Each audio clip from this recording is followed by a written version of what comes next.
Week 10 of Super Rugby Aotearoa, unfortunately, is the last week of this brilliant competition. No finals, no semi-finals. So this week is also, we don't know if all the games are going to be played. It's the Highlanders versus the Hurricanes. This one looks like the most likely game to go forward, with the most of the country being in level 2 lockdown, while Auckland is in level 3 lockdown, meaning if this game does go ahead on Saturday, there won't be any crowds, but luckily we will see a brilliant game to end off a good season for both of these squads, I think.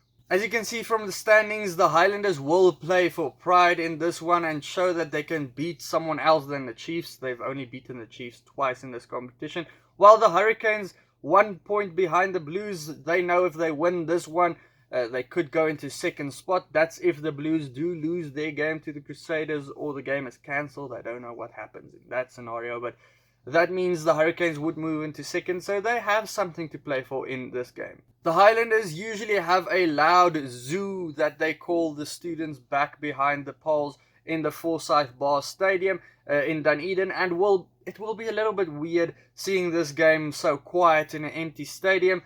But it's clear skies, there's a good referee for this one, and these two teams are in form and like running the ball. So I expect a good game here to watch even without a crowd. The two teams are good, as I said. The one is just reflected a little bit better on the standings. The Hurricanes 5 wins from 7, and 5 wins in a row as well. They want to go for 6. The Highlanders 2 from 7, and they've been in it for every game. They've been close in every game. So the standings are just not doing them justice.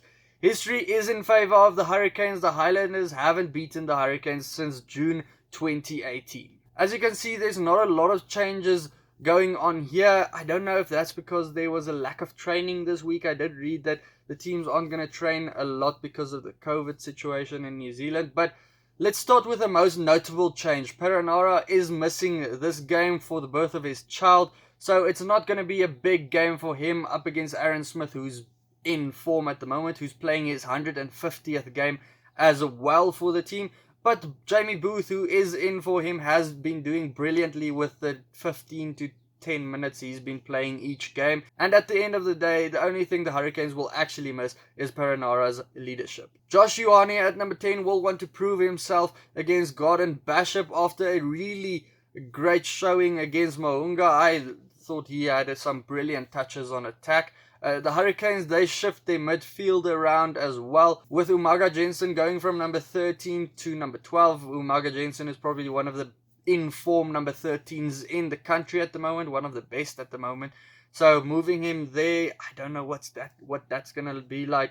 Proctor, he comes in at number 13, and then also goes from number 12 to number 14. So yeah, there's a lot of shift in the midfield for the Hurricanes and in the back line in general. Peter Umaga Jensen will have limited space as well, and he is up against Theo Tompkinson, who is a brilliant defender in his own right. He's been brilliant this whole season so far, so he'll be carefully watched, other than other games where he's had some gaps in front of him. Out wide, Wes Goosen might struggle to get some gaps as well, as he is going up against Josh Mackay, who's just a brilliant defender. He saved 2 certain tries against the Crusaders last week.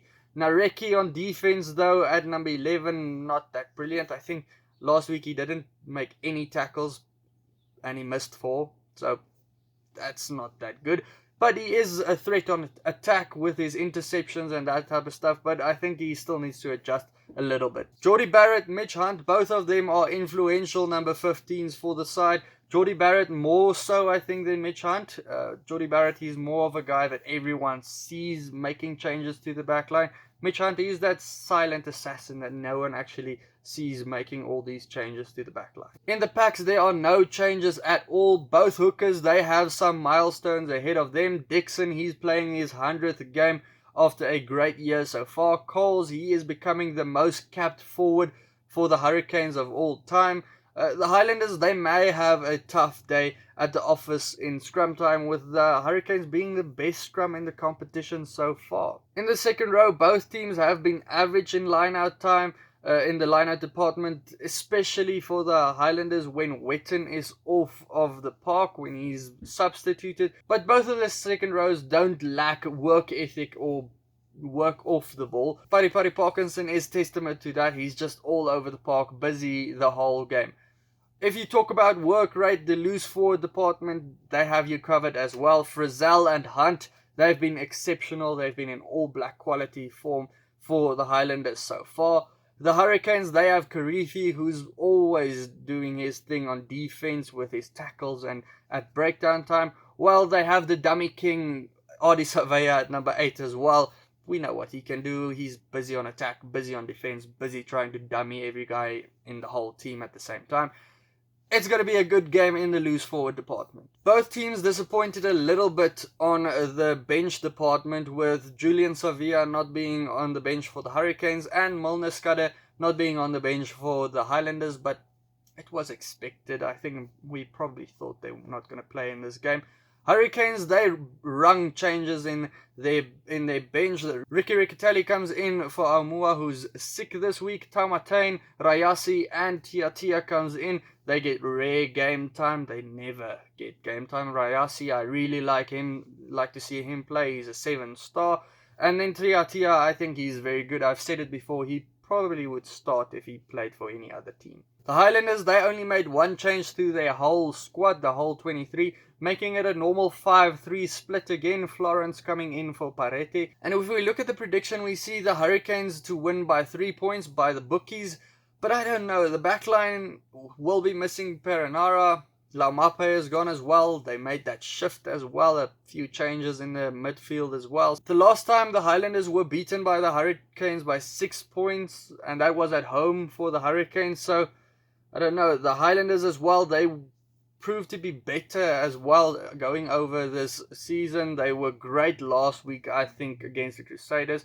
Arguably the better team. I don't know. You can maybe let me know.